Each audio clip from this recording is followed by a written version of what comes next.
Dear student, मैं दीपक वर्मा आप सभी लोगों का अपने YouTube channel interactive physics by Deepak Verma में स्वागत करता हूं।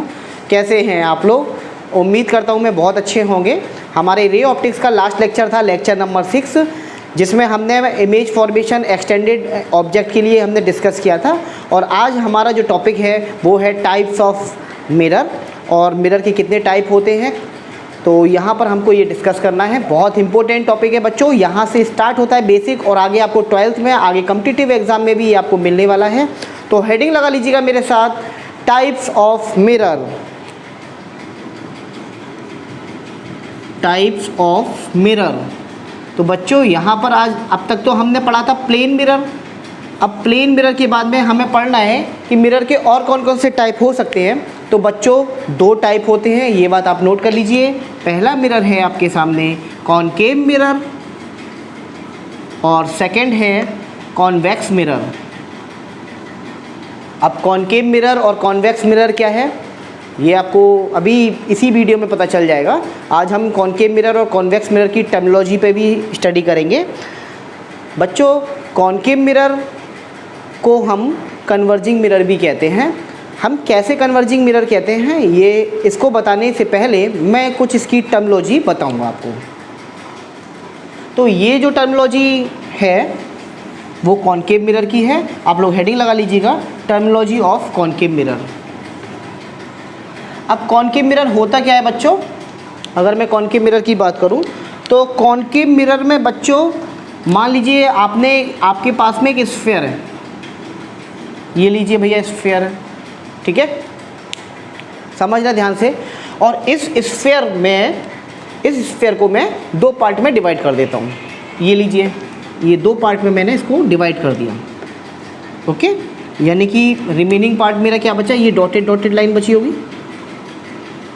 जब मैंने इसको 2 पार्ट में डिवाइड कर दिया, अब मैं क्या देखता हूँ इस स्फीयर में, यदि मैं इस स्फीयर के बैक साइड में जो बल्गिंग आउट सरफेस है उसमें मैं कोटिंग कर दूं, सिल्वर कोटिंग, एल्युमिनियम कोटिंग,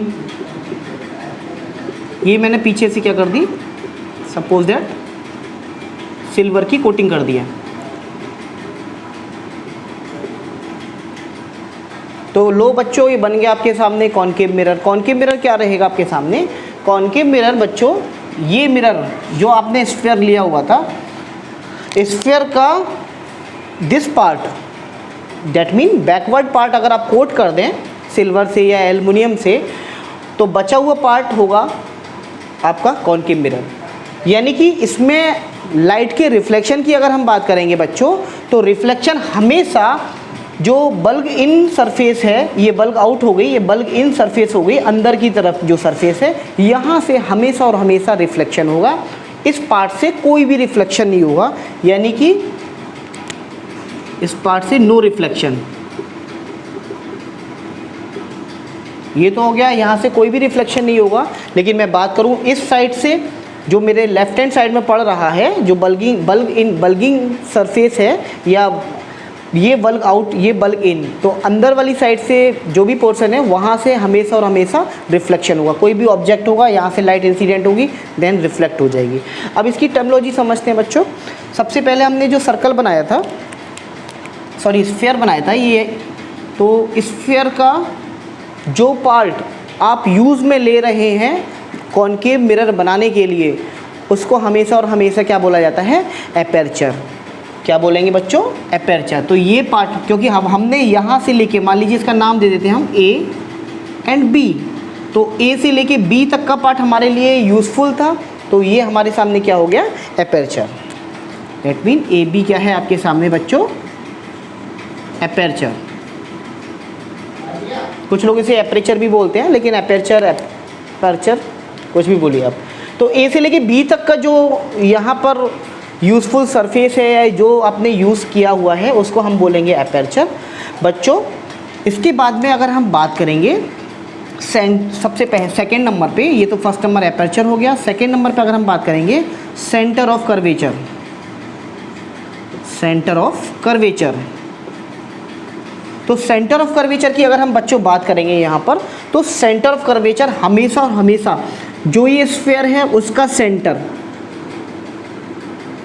क्या कहलाएगा, सेंटर ऑफ कर्वेचर। यानी कि जो आपने मिरर यूज़ कर रहे हैं वो भी किसी स्फीयर का पार्ट होगा, तो उसका जो सेंटर है उस स्फीयर का, पर्टिकुलरली स्फीयर का जो सेंटर है उसको हम बोलेंगे सेंटर ऑफ कर्वेचर।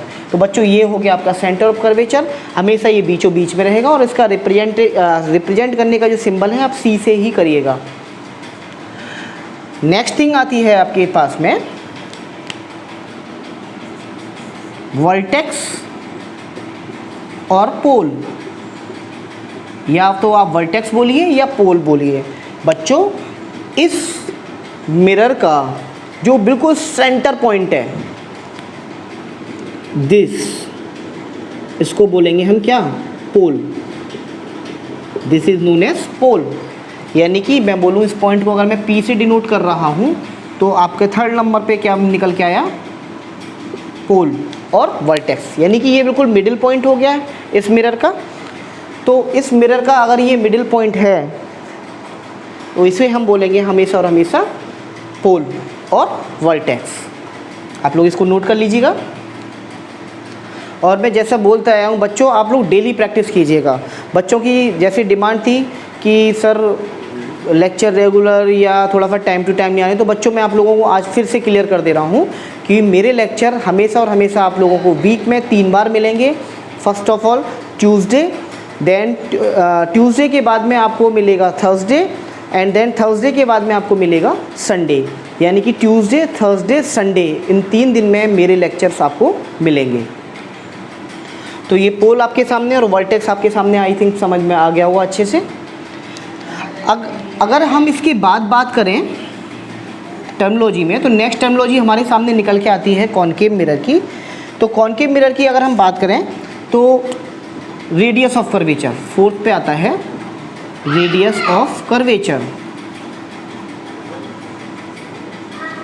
तो बच्चों रेडियस ऑफ कर्वेचर क्या भैया, रेडियस ऑफ कर्वेचर ये सेंटर ऑफ कर्वेचर से पोल तक की डिस्टेंस, दैट मीन इसको मैं बोल सकता हूँ CP। सेंटर ऑफ कर्वेचर से पोल तक की जितनी भी डिस्टेंस है उसको हम क्या बोलेंगे, रेडियस ऑफ कर्वेचर। भाई कर्वेचर का मतलब समझ रहे हो ना कि ये कर्व हो गया, ये कर्वेचर हो गया, ये लो कर्वेचर हो गया मेरे सामने, ये एक बड़ा सा कर्वेचर हो गया। तो कहने का मतलब ये इसकी रेडियस क्या है, इसकी रेडियस क्या है, तो यही तुम्हारा क्या है, रेडियस ऑफ कर्वेचर। तो रेडियस ऑफ कर्वेचर अगर मैं ऑप्टिक्स में बात करूँ तो it is the basically distance between centre of curvature and pole of the mirror. It is the distance between centre of curvature and pole of the mirror. तो हमेशा और हमेशा इसे क्या बोलेंगे हम, रेडियस ऑफ कर्वेचर। और इसका जो सिंबल रहेगा डिनोट करने का, तो रेडियस को हम R से डिनोट करेंगे, तो कैपिटल R इसका सिंबल रहेगा। CP, C से लेके P तक की डिस्टेंस जो कि हमारी मैंने मानी है कितना, R। तो ये हो गया रेडियस ऑफ कर्वेचर। अब रेडियस ऑफ कर्वेचर के बाद में मैं बात करता हूँ, नेक्स्ट नंबर पे आता है मेरे सामने प्रिंसिपल एक्सिस।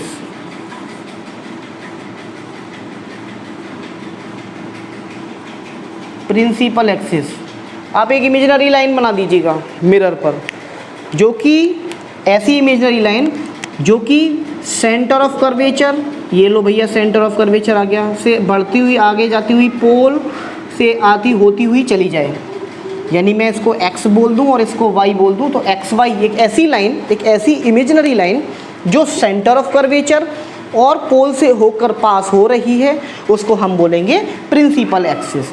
यानी कि प्रिंसिपल एक्सिस आपके सामने यहाँ पर मैं बात करूँ तो क्या निकल के आया है, XY। तो प्रिंसिपल एक्सिस हमेशा और हमेशा सेंटर ऑफ कर्वेचर और पोल से होके जाएगी।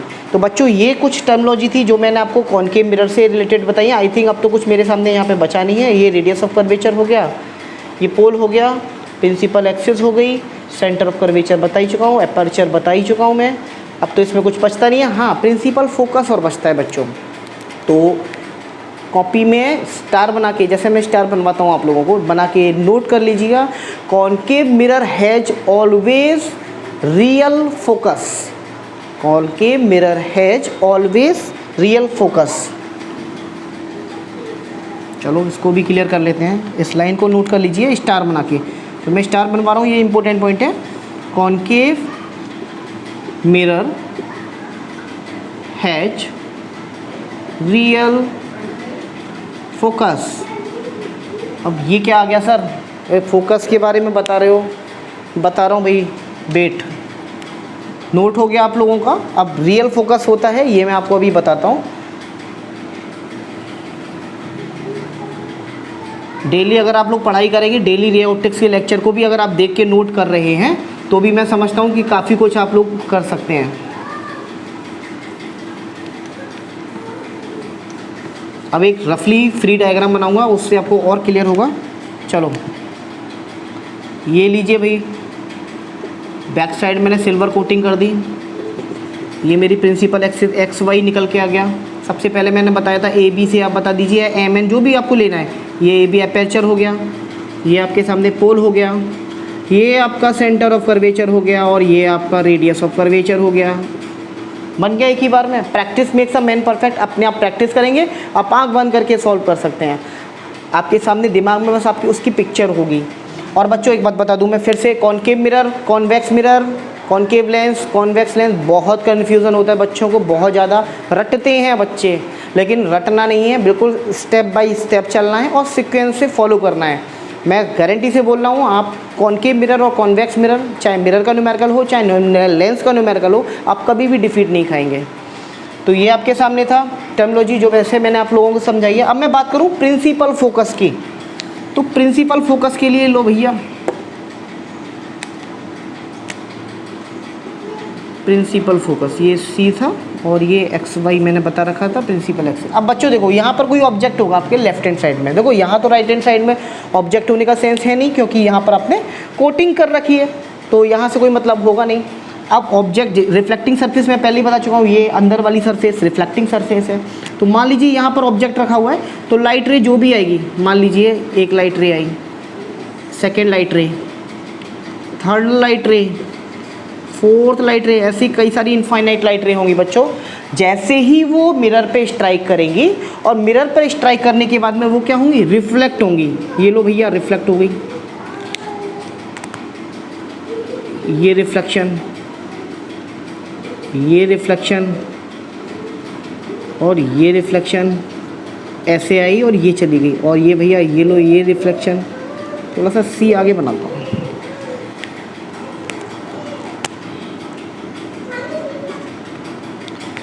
अब ये कुछ इस तरह से रिफ्लेक्शन हो रही है, यानी कि कहने का मतलब ये है कि हर एक इंसिडेंट लाइट रे रिफ्लेक्शन के बाद में किसी एक पॉइंट पर मिलती है, एक्चुअल में मिल रही हैं या नहीं, ये बताइए आप मुझे।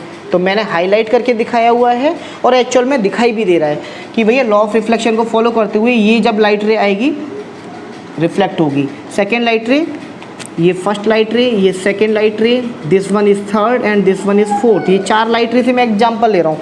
तो ये चारों की चारों लाइट रे क्या हो रही है? रिफ्लेक्शन के बाद में क्या हो रही है? एक पर्टिकुलर पॉइंट पर आके मिल रही है, और ये पर्टिकुलर पॉइंट ही क्या कहलाता है? हमारा प्रिंसिपल फोकस, जिसको हम क्या बोलते हैं? नेक्स्ट टर्मिनोलॉजी में नोट कर लीजिए, प्रिंसिपल फोकस। इसको हम बोलेंगे हम हमेशा प्रिंसिपल फोकस। और मैंने बच्चों अभी एक पॉइंट नोट कराया था कि concave mirror has real focus. तो बच्चों यहाँ पे ये चीज़ तो रियल में है ना, ये कोई इमेजिनरी तो है नहीं, ये कोई वर्चुअल तो नहीं है ना, ये रियल में दिखाई दे रहा है फोकस। इसीलिए हमेशा और हमेशा कॉनकेव मिरर में रियल फोकस होता है। तो ये जो हो गया फोकस, इसको पॉइंट को बोलेंगे फोकस, और ये तुम्हारा जैसा ये जो फोकस होगा वो आपका हमेशा और हमेशा रियल होगा।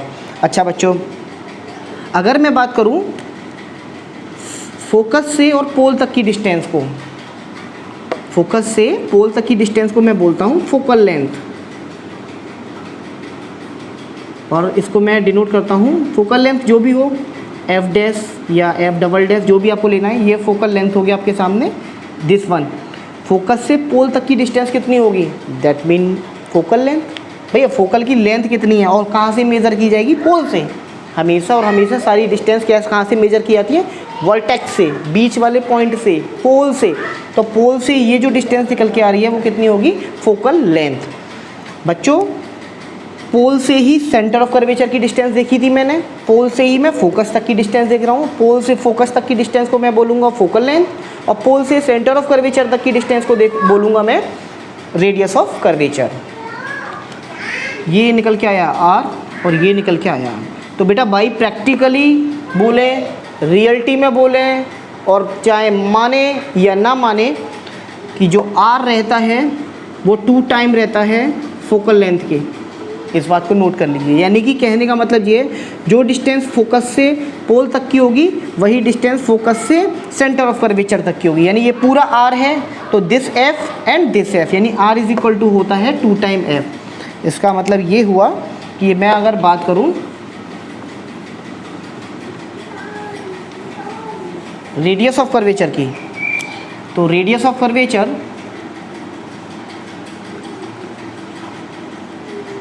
जो आर है वो आपका रहेगा 2 टाइम फोकल लेंथ। तो ये न्यूमेरिकल एनसीईआरटी में भी है कुछ इस टाइप के, और अक्सर एग्ज़ाम में पूछ भी लेता है, और कॉम्पिटिटिव एग्ज़ाम के लिए भी इम्पोर्टेंट है। आपको किसी भी कॉनकेव मिरर का एक न्यूमेरिकल दे दिया जिसमें बोल दिया उसने कि फोकल लेंथ मान लीजिए उसकी है 10 सेंटीमीटर। अब आपसे पूछा है कि रेडियस ऑफ कर्वेचर कितना होगा, तो आपको पता है कि R is equal to 2 time F रहता है। आप यहाँ से आर कैलकुलेट कर सकते हैं, R is equal to 2 into 10 equal to 20 centimetre. या आपको रेडियस ऑफ कर्वेचर दे दिया है तो आप यहाँ से फोकल लेंथ भी निकाल सकते हैं। तो ये था कॉनकेव मिरर की टर्मिनोलॉजी बच्चों।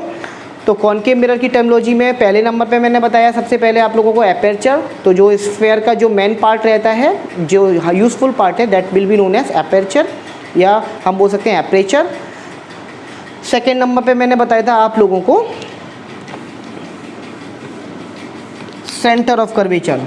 तो भैया ये लो, ये सेंटर ऑफ कर्वेचर बता दिया, ये तो मैंने बता दिया एपर्चर, ये आपके सामने सेंटर ऑफ कर्वेचर निकल के आया। देखिए बच्चों, सेंटर ऑफ कर्वेचर के लिए मैं फिर से बताऊँ, ये सेंटर बनेगा स्फीयर का, ये सेंटर निकल के आ रहा है, तो सेंटर ऑफ कर्वेचर। ओके, कहाँ से रिफ्लेक्शन होता है? अंदर की सरफेस से होता है, बल्किंग आउट से कोई भी रिफ्लेक्शन नहीं होगा। इसके बाद में मैंने बताया पोल या वर्टेक्स। तो पोल और वर्टेक्स उस मिरर का ही हाफ होता है, यानी कि बीच वाला पॉइंट होता है। पोल से सेंटर ऑफ कर्वेचर तक की डिस्टेंस को मैंने बताया था रेडियस ऑफ कर्वेचर। और यहाँ पर मैं बात करूँ, ये आपकी हो गई प्रिंसिपल एक्सिस, जो कि सेंटर ऑफ कर्वेचर और पोल से होके पास हो रही है। उसके बाद में मैंने बताया था प्रिंसिपल फोकस। प्रिंसिपल फोकस एक ऐसा पॉइंट होता है जहाँ पे सारी की सारी लाइट रे रिफ्लेक्शन के बाद में मीट करती हैं। ये लाइट रे आई यहीं मीट करेगी 100%, ये लाइट रे आई यहाँ मीट करेगी रिफ्लेक्शन के बाद में, ये इंसिडेंट हुई देन रिफ्लेक्ट हुई, ये इंसिडेंट हुई, ये फिर रिफ्लेक्ट हुई, यानी सारी की सारी लाइट रेस एक पर्टिकुलर पॉइंट पे आके मिलती हैं। उसको क्या बोलते हैं? Principal focus. और बच्चों प्रिंसिपल फोकस से मैंने पोल तक की डिस्टेंस को बताया आपको, क्या बताया मैंने? It is known as focal length. F dash बता दीजिए, एफ डैश क्या है? फोकल लेंथ है। और पोल से सेंटर ऑफ कर्वेचर तक की डिस्टेंस को रेडियस ऑफ कर्वेचर बोलेंगे, ये भी बता दिया मैंने। उसके बाद में मैंने एक रिलेशन और निकाल दिया कि आर इज इक्वल टू रहता है 2 टाइम एफ, या अगर मैं बोलूँ focal length is equal to radius of curvature, radius of curvature upon 2। तो ये भी मैंने एक रिलेशन आप लोगों को बता दिया। तो ये सारी की सारी टर्मिनोलॉजी थी कॉनकेव मिरर की। अब कॉनकेव मिरर से मैं रिफ्लेक्शन को स्टडी करूँगा। अब नेक्स्ट लेक्चर में हमारे सामने कॉन्वेक्स मिरर रहेगा। कॉन्वेक्स मिरर की मैं टर्मिनोलॉजी समझाऊंगा। कॉन्वेक्स मिरर की टर्मिनोलॉजी समझाने के बाद में मैं आपको इमेज फॉर्मेशन समझाऊंगा कि इमेज फॉर्मेशन कॉनकेव मिरर से किस तरह से रहता है। तो थैंक यू वेरी मच। जिन बच्चों ने मेरे चैनल को अभी तक सब्सक्राइब नहीं किया है वो मेरे चैनल को सब्सक्राइब कर लें। और बच्चों एक बात और बता दूं, जो इन बच्चों में काफ़ी बच्चों में कन्फ्यूज़न था कि सर सीक्वेंस से पढ़ा रहे हैं या रेंडमली टॉपिक लेंगे। बच्चों नहीं, मैं सीक्वेंस ही कराऊंगा, एनसीईआरटी को फॉलो कराऊंगा। एनसीईआरटी को खुद मैं फॉलो कर रहा हूं। तो एनसीईआरटी के अकॉर्डिंग एक एक टॉपिक मिलेगा आपको मेरे वीडियोज़ में, एक एक न्यूमेरिकल मिलेंगे। मोस्टली न्यूमेरिकल मैं कोशिश करता हूँ यहाँ पर समझा दूँ, जो रह जाते हैं आप लोग मुझे कमेंट करके मुझसे बोल सकते हैं, मैं उसका सोल्यूशन आपको डेफिनेटली दूँगा। और जल्दी ही रे ऑप्टिक्स को के बाद जैसी मैग्नेटिज्म की डिमांड आ रही थी आप लोगों पे, तो मैग्नेटिज्म के भी लेक्चर सीक्वेंस वाइज ही आपको मिलेंगे। Thank you very much.